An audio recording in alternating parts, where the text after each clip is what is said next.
Olá, vamos continuar nossa aula 2, e agora partindo para o bloco 4, no qual a gente vai falar sobre a organização da atenção à saúde e a rede de cuidado, e toda a articulação em relação a como funciona a questão do sistema de regulação, de uma maneira geral. Previsão de 80 minutos, considerando tanto o nosso vídeo, mas também o estudo individual. Vamos lá, das normas à prática, como é que funciona essa organização do cuidado? É muito importante a gente entender como é que funciona não só o princípio do SUS e a legislação, mas também como na prática isso tem se materializado, como que os serviços na prática se organizam. Tá? O que são as redes de atenção à saúde, como é que funcionam as linhas de cuidado, o que são os sistemas de regulação e como a atenção primária ela funciona como uma coordenadora do cuidado. Primeira questão da definição de rede de atenção à saúde. Pela portaria 4.279 de 2010, ficou definido que as redes de atenção à saúde são arranjos organizativos de ações e serviços de saúde de diferentes densidades tecnológicas que, integradas por meio de sistema de apoio técnico, logístico e de gestão, buscam garantir a integralidade do cuidado. Um pouco confuso, mas basicamente a gente vai tentar estruturar uma rede de atenção por uma demanda específica. Tá? A gente vai ter uma população definida em relação àquela rede de atenção, a atenção primária à saúde ao centro desse modelo de funcionamento de rede, é a porta de entrada, é quem vai acompanhar de maneira longitudinal esse paciente. A gente tem alguns pontos de atenção que têm que ser definidos nesse modelo de rede de atenção, sistemas de apoio para o funcionamento dessa rede e sistemas logísticos para essa rede funcionar. Eu vou dar alguns exemplos em relação a como funciona na prática. A rede cegonha é um modelo de rede para atenção materno-infantil. Ela vai considerar todos os pontos de intervenção, desde o pré-natal na unidade básica de saúde, ao processo do trabalho de parto, de acompanhamento a nível secundário. Então a rede cegonha ela vai integrar todos os pontos de atenção para uma demanda específica, que é a saúde materno-infantil. A rede de urgência e emergência, que é a RUI, ela vai articular todo o processo de trabalho entre o atendimento pré-hospitalar, que pode ser o SAMU, pode ser o Corpo de Bombeiros, o funcionamento do APH fixo também, que são as UPAs, Unidade de Pronto Atendimento, os prontos-socorros, né, atendimento aqui no DF, por exemplo, a articulação entre o funcionamento do SAMU e do Corpo de Bombeiros, com as UPAs, hospitais regionais, hospital de base e outros pontos de intervenção. E funciona até em outras lógicas de rede de outros casos muito específicos. Isso vai estar previsto até atendimento a algumas linhas de cuidado associadas, de infarto, AVC, enfim. É uma rede de urgência bem complexa e bem grande. A gente tem a rede de atenção psicossocial, que são as RAPs, que articulam o funcionamento dos CAPs e das outras unidades de saúde mental. Aqui tem uma participação importante da unidade básica de saúde, está previsto o atendimento pela atenção primária também de muitas das demandas de saúde. Aquela lógica de 80% a 90% das demandas serem resolvidas na unidade básica de saúde também vale para questões de saúde mental. A maior parte dos casos de menor complexidade, incluindo alguns casos de ansiedade, depressão, de outros transtornos mentais, devem ser resolvidos na atenção primária à saúde. E a RAPS ela traz um pouco dessa lógica também, mas também da articulação da unidade básica de saúde com os CAPs e outros serviços de saúde mental.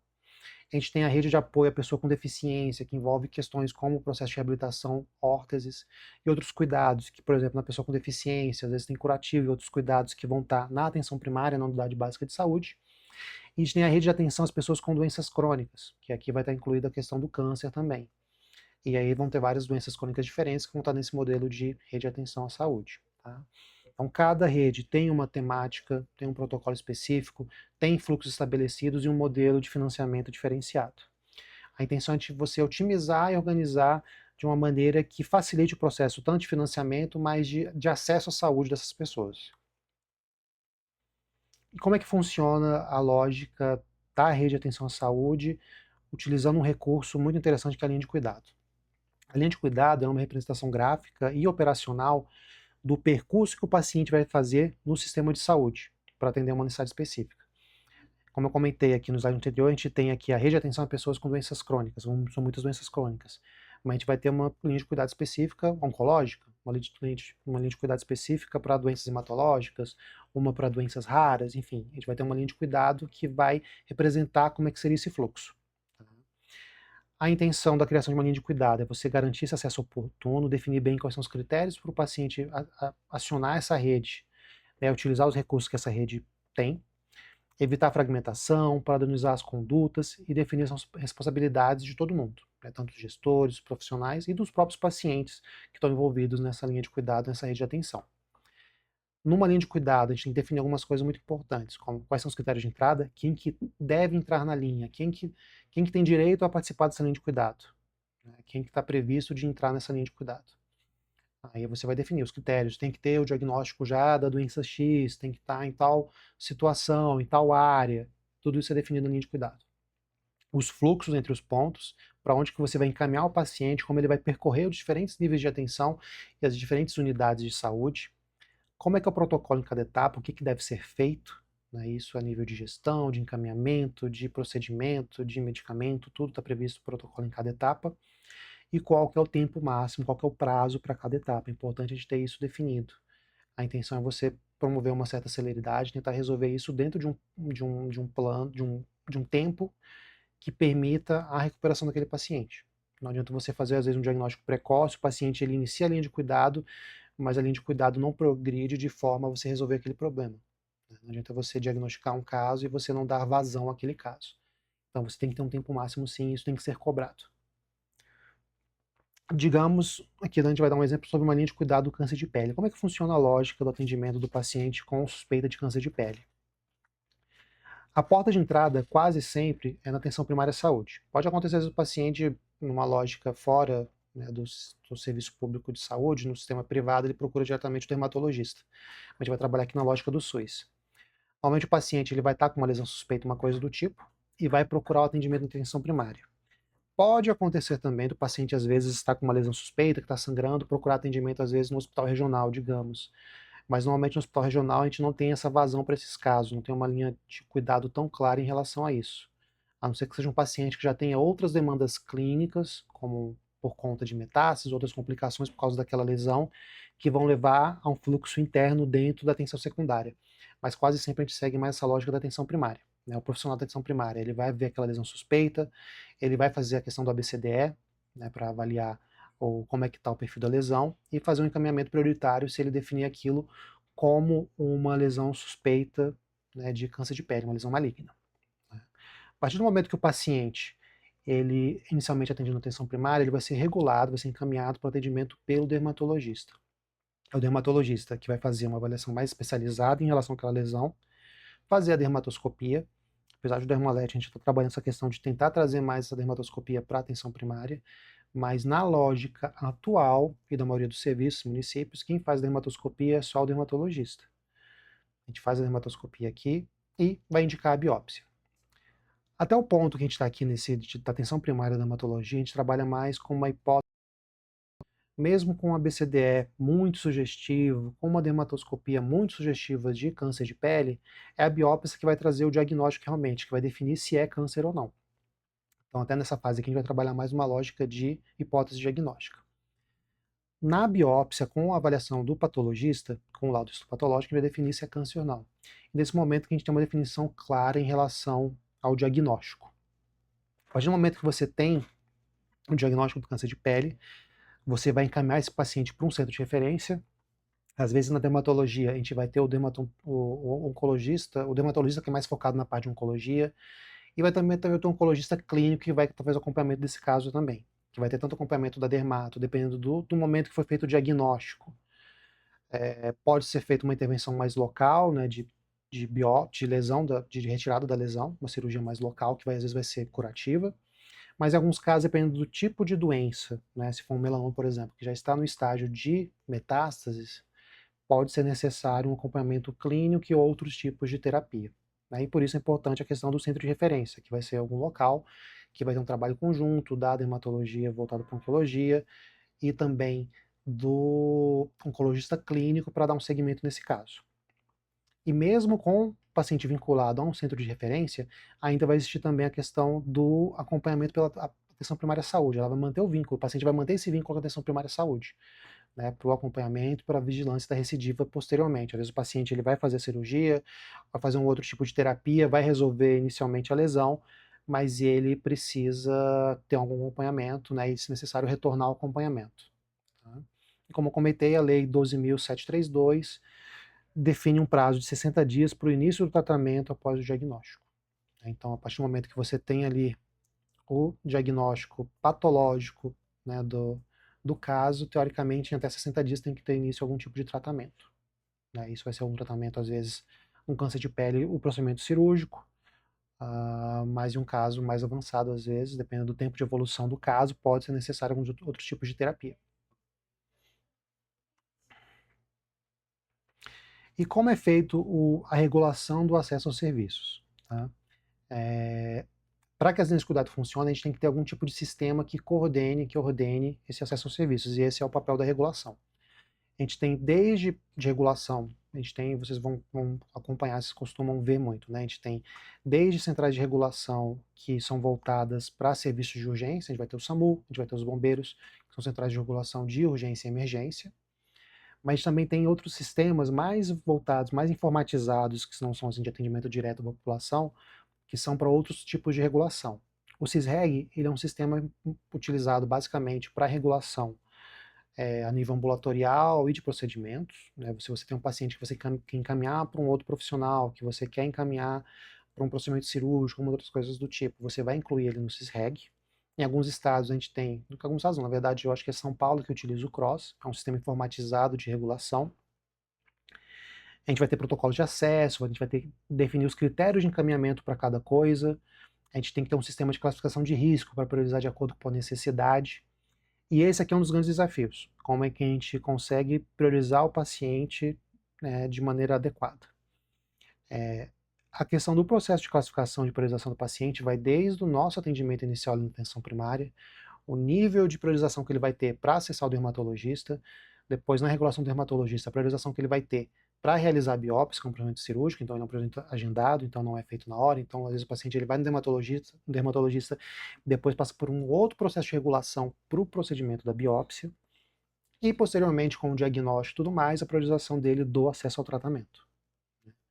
Então são várias e várias etapas para esse paciente conseguir ter um segmento adequado do caso dele. E para isso tudo funcionar, a gente tem que ter realmente um sistema que seja coordenado e esteja funcionando bem. A gente tem que ter um sistema que a atenção primária vai conseguir fazer um diagnóstico, uma hipótese diagnóstica precoce e um encaminhamento priorizado para a dermatologia, um sistema que permita que a biópsia saia de maneira rápida, que a biópsia vai ter a barreira tanto do acesso ao procedimento, mas o processo à avaliação patológica também, da dilâmia do trabalho do patologista em relação à biópsia. Então são vários gargalos possíveis. E por isso que a gente tenta criar modelos, sistemas, outras soluções que vão melhorar o processo de regulação. E esse é um desses projetos é o Dermalete, que a gente está tentando melhorar todo esse fluxo, facilitar o processo de diagnóstico precoce e otimizar a questão da comunicação entre os sistemas. Tá? Então a gente vai ter diferentes níveis de tipos de regulação, desde regulação de sistemas de saúde, de maneira geral, de atenção à saúde e de acesso à assistência. Tá? Quais são os gargalos? Eu já até me adiantei um pouco. Né? Filas de esperas longas, a demanda reprimida em algumas áreas são gigantescas, tem pacientes que, dependendo do tipo de especialidade ou procedimento, leva de alguns meses a anos para conseguir ter acesso. Existe também um problema nessas filas, problemas de gestão da fila também, pacientes que já foram feito o procedimento, já continuam na fila, paciente que foi, às vezes, teve que pagar no privado para conseguir fazer o procedimento ou a consulta e permanece na fila, não é retirado da fila, ou erros também na hora de você priorizar esses pacientes na fila, então todos são desafios. A gente tem também os vazios existenciais, a falta de especialistas, a gente tem programas como Mais Especialistas que vieram para tentar resolver isso, mas é um grande desafio. A fragmentação do sistema de informação, como eu comentei, é difícil a gente acompanhar os casos dos pacientes, a gente depende muito do paciente, às vezes, andar com uma pasta, com os documentos impressos, com relatórios, dos colegas terem o hábito de imprimir e fornecer relatórios para os pacientes para a gente acompanhar. Repetindo aqui na lógica do DF, a gente tem um sistema para atenção primária, que é a SUS-APS, a gente tem um sistema para atenção secundária de gestão direta do governo, que é o TrackCare, tem um outro sistema de prontuário para o IGSDF, que é o MV, o CISREG não se comunica diretamente com nenhum deles. Enfim, esses são alguns dos desafios que a gente tem para acompanhar esses pacientes. E temos os encaminhamentos inadequados. Isso vai desde a gente encaminhar para o profissional errado, mas também não dar a prioridade adequada para aquele caso. E como é que a gente pode tentar reduzir esse desafio? A teleconsulta, na teleconsultoria, discutir os casos à distância, é uma possibilidade que projetos como o Dermalete trazem, a gente tentar colher algumas informações e algum outro profissional tomar decisão em relação àquilo a partir das imagens, dos dados, o dermatologista ter acesso aos nossos dados e tentar priorizar ou acelerar o processo de biópsia de um paciente. O apoio matricial, que é um especialista com a equipe da atenção primária à saúde, com esse contato direto no processo de decisão e apoiando as decisões e as intervenções da atenção primária. A qualificação da PS, você também aumentar a capacidade resolutiva da atenção primária em relação a procedimentos e o processo de decisão em relação ao acompanhamento do paciente. E ampliar os especialistas, né? Você tentar formar melhores especialistas e distribuir de maneira mais adequada. Essa distribuição ela pode atuar também de forma a utilizar outros recursos, como teleconsulta, teledermatologia, para facilitar o acesso dos pacientes a esses profissionais. Não necessariamente você tem que distribuir geograficamente essas pessoas. E tem alguns atributos que são de Starfield em relação à atenção primária, que a definição em relação à atenção primária como centro da rede. Ela não é, a gente fala muito dela ser a porta de entrada, mas ela é a coordenadora do cuidado ao longo de todo o sistema. É o componente mais importante, a atenção primária. Gostaria que tanto os profissionais, às vezes, quanto os pacientes e os gestores, especialmente, dessem uma atenção maior à atenção primária, mas onde a gente consegue ter as melhores intervenções possíveis e trabalhar com mais eficácia algumas coisas como prevenção e promoção à saúde. A gente tem que sim priorizar o atendimento da atenção primária. Por quê? Primeiro, a atenção primária normalmente é o primeiro contato, é o primeiro serviço que o usuário busca. Se você conseguir uma estrutura boa, um atendimento adequado, e o paciente ele se sentir bem recebido ali, que teve a sua demanda atendida, conseguiu resolver a sua demanda, você melhora muito o atendimento. Né? Então a gente tem que tentar estruturar a melhor maneira possível esse primeiro contato. Tem que ser uma experiência positiva para o usuário. Tem uma função extremamente importante de coordenação para organizar o percurso do paciente por todo o sistema de saúde, então ele tem que estar conectado com os outros níveis de atenção. Até eu acho que sim, se a gente for pensar em soluções de interoperabilidade e acesso aos dados, é a atenção primária que tem que ser priorizada, é ela que tem que ter o acesso facilitado a esses dados. A integralidade, é ela que vai trabalhar com essa questão. Claro, todo mundo tem que trabalhar com isso, claro, com a integralidade, mas ela tem um papel especial, uma atuação especial em relação à integralidade de reconhecer e atender a todas as necessidades. Né, de tentar articular e coordenar tudo isso, de registrar da maneira mais adequada possível essas demandas do paciente e articular essa atuação com diferentes níveis de atenção e serviços. E a longitudinalidade, que é a questão do acompanhamento ao longo do tempo. Independente de onde o paciente está em outros níveis de atenção, ele continua vinculado à atenção primária, ele vai continuar esse acompanhamento na atenção primária. Quais são os instrumentos que ajudam nesse processo de coordenação efetiva? Prontuário eletrônico compartilhado, que não funciona muito bem na prática, mas a gente tem que ter algum sistema, outras funcionalidades, outros mecanismos, outras soluções que permitam a gente compartilhar os dados desses pacientes. Guias de referência e contra-referência. É importante você ter uma comunicação formal entre os diferentes níveis de atenção em relação aos cuidados do paciente. Esse senso de continuidade, né? Você não está só jogando o paciente de um lado para o outro. Você está compartilhando esse cuidado com outras pessoas. As reuniões de equipe são extremamente importantes para a discussão dos casos mais complexos. Uma coisa que eu trabalho demais, eu faço muita reunião de equipe porque eu trabalho com casos bem complexos de violência social, de múltiplas vulnerabilidades, então é extremamente importante a gente trabalhar isso. A busca ativa, que é o monitoramento de pacientes encaminhados, e nisso a atenção primária ela brilha, desde que adequadamente equipada, com agentes comunitários de saúde, com equipes completas e com uma boa distribuição das equipes no território. A comunicação direta, que é o contato com outros pontos da rede, tem que ter uma comunicação clara, facilitada. O prontuário eletrônico compartilhado ajuda muito com isso. Se você conseguir compartilhar o dado já de maneira assíncrona por um sistema de prontuário eletrônico, já é muito mais simples. Mas caso você queira conversar com outro ponto da rede, com outro ponto de atenção, é importante ter essa comunicação direta, algum tipo de mecanismo, algum tipo de sistema que permita isso. E nisso tudo, a SUS APS, ele funciona como uma integração de sistemas de atendimento. Atualmente a gente está numa evolução do sistema, uma maior vinculação dele com outros sistemas estruturantes do governo.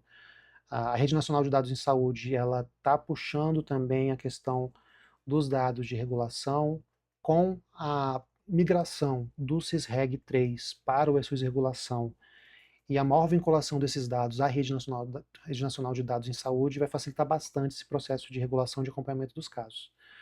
Mas é um processo tecnicamente difícil e humanamente também em termos de mudança de paradigma de funcionamento do serviço, mas é uma coisa que tem evoluído. E como a gente pode aplicar isso na prática? Vamos trabalhar aqui com o caso do seu João, de 62 anos, ele é um agricultor, ele tem a pele clara, ele trabalha, digamos, numa área rural mais distante aqui do DF. Ele trabalha exposto ao sol há mais de 40 anos, e ele chega para o atendimento pela equipe de saúde da família, uma equipe rural, apresentando uma lesão elevada de bordas irregulares na face.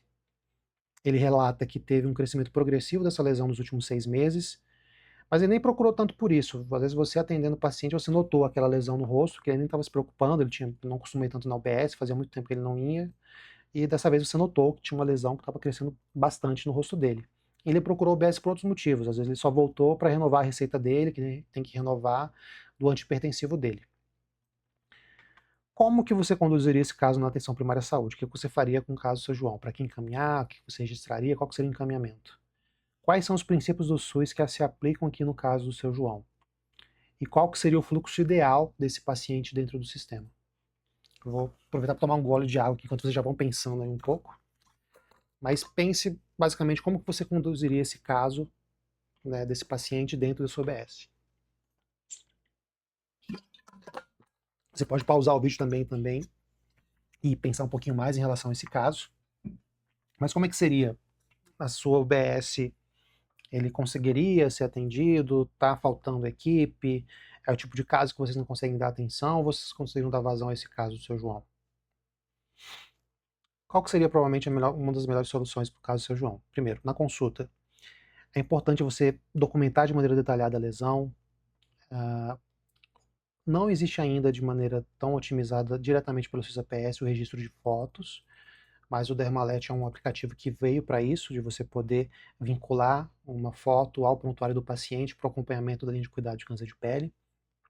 Além da foto, tirar as medidas, fazer o ABCDE também da lesão, investigar uma história completa da evolução dessa lesão, de outros casos de câncer na família e orientar sobre a importância da avaliação desse caso. É muito importante a gente ser bem exigente com o paciente de que ele vai ter que ficar vindo na unidade para avaliar essa lesão, que no encaminhamento a gente vai priorizar esse atendimento dele pela chance de ser uma lesão mais séria.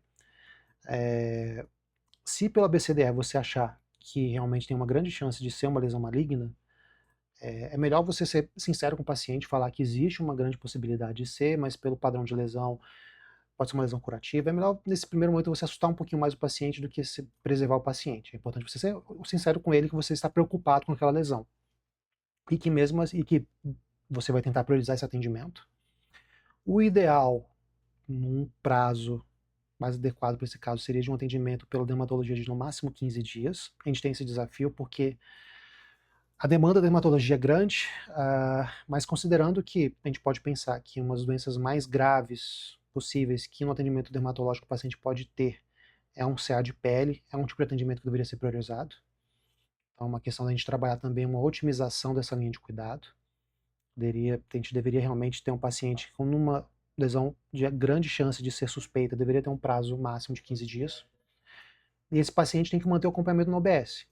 Até para você verificar como é que está a questão do acesso, ele conseguiu dar vazão a esse atendimento ou não. Porque muitas vezes você está em atendimento no OBS, você regula o caso, e dependendo de onde esse caso e como esse caso é regulado, às vezes o pessoal do OBS perde um pouco o contato de como é que está o funcionamento, a regulação. Acaba que funciona muito no modelo que às vezes a própria UBS é que sinaliza, né, quando que o paciente vai ser atendido, mas em alguns casos não, depende do sistema de regulação, é automatizado, é outro hospital que vai chamar o paciente para consulta, que vai priorizar ou não, enfim. Então é importante você manter uma busca ativa desse caso, tá? De tempos em tempos acionar esse paciente, pedir para ele retornar. Se o paciente, também orientar o paciente, se ele notar que não foi chamado dentro de um prazo recomendado que você deu de 15 ou 30 dias, você pedir para ele voltar na UBS para a gente tentar avaliar o que pode ser feito de intervenção para acelerar esse atendimento. É importante você manter o vínculo do paciente durante todo esse processo. Tá? O trabalho da PS ela não termina no encaminhamento. A coordenação do cuidado exige um acompanhamento ativo durante toda a linha de cuidado. Isso, na verdade, não se limita à atenção primária à saúde. Eu falo que ela é o grande coordenador, é a porta de entrada, mas todo nível de atenção tem que se preocupar com o paciente, né? Porque o paciente ele está focado muito no outro nível de atenção, numa outra unidade no momento que você não tem que se preocupar em como está a condição de saúde dele, tá? Esse cuidado ele continua. E como a gente pode tentar aprofundar nesse assunto? Primeiro, tem que se aprofundar em relação a como tem funcionado esse fluxo dentro dessa unidade, converse com seus colegas, sobre casos que eles atenderam também, como é que foi o encaminhamento, como é que foi a evolução desses casos. Tenta identificar o que são os pontos de gargalo também no fluxo da sua região, listar quais são os recursos disponíveis. Como é que tem sido assim na sua regional de saúde, no seu fluxo local de atendimento de dermatologia? Quantos dermatologistas existem? Como é que funciona? Tem teledermatologia? E tenta propor uma melhora no curto prazo desse atendimento. Tá? É importante você tentar entender como é que funciona o seu território para conseguir transformar ele. E vai muito disso, você entender o que existe de recurso, como está funcionando e como outros colegas seus também têm percebido o funcionamento do sistema. Tá? E depois vocês podem compartilhar isso entre os colegas também, mas no próprio fórum aqui do curso.